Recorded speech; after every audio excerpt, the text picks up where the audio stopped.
Just this past week, we began a new sermon series here at Calvary Baptist Church where we are going to begin to study the Lord's Prayer in an effort to pray like Jesus.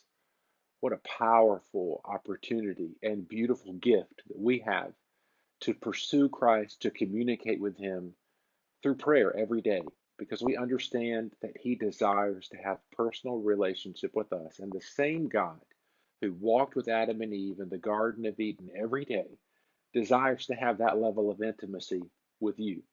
But we recognize that prayer is sometimes confusing and it's been misunderstood, and to be frank, can be intimidating. And that's the beauty of the Lord's Prayer, that God teaches us as Jesus shows this example of a model prayer. So for the next several weeks, we'll go section by section, verse by verse, and unpack this. But week one is really introductory. And so I want to just offer a thought for you today to consider. Uh, this is something I learned or began to understand more clearly. Um, I foolishly and naively looked at the Lord's Prayer through the Gospels the way most of the Gospel stories follow. It is common, particularly with the Synoptic Gospels, Matthew, Mark, and Luke, that they all just tell the same story with a different level of detail. And so, just on the surface, I made the assumption that Matthew's account of the Lord's Prayer in Matthew chapter 6 was just a retelling of the same story of Luke's account of the Lord's Prayer in Luke 11.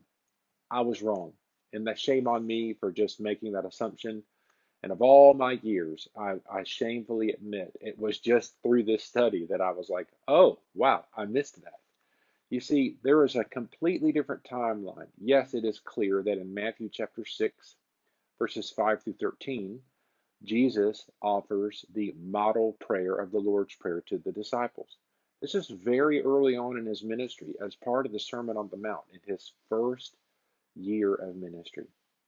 Luke chapter 11 also describes and offers the Lord's Prayer, and in fact, it's in Luke chapter 11 where the disciples just point blank ask Jesus, teach us to pray. And so in Luke 11, Jesus, in essence, repeats the Lord's Prayer again. That's offered in Matthew chapter 6. But this is in the final year of his ministry. And here's the thought that occurred to me. The disciples were really slow to get it, just like I'm slow to get it sometimes. And I confess that. This is an example of, man, I'm so slow, I should have caught on to this. But there's such benefit in us continuing to learn, continuing to grow. It shows us some insight into the disciples, maybe how slow they were to get it. There were many times, for example, in the interaction between Jesus and the disciples, he had to repeat a lesson because they didn't get it the first time. But it offers great insight into the grace and mercy of God, that he is slow, he is patient to teach us and to reteach us and to reteach us.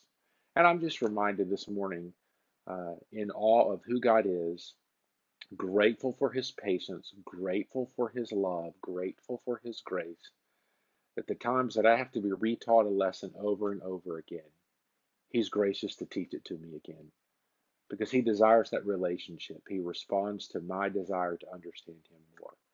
So whether it's prayer, a lesson that you're having to relearn, or some other principle in life that you're having to be taught a lesson over and over again, rest in the knowledge and understanding that the Lord loves you.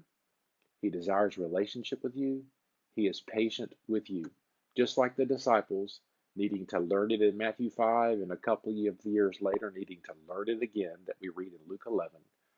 He's patient with you and he desires relationship with you. And that's the beauty of prayer as we continue to learn to pray like Jesus.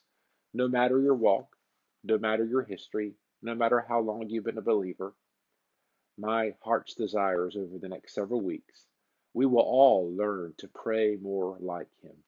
Have a blessed day.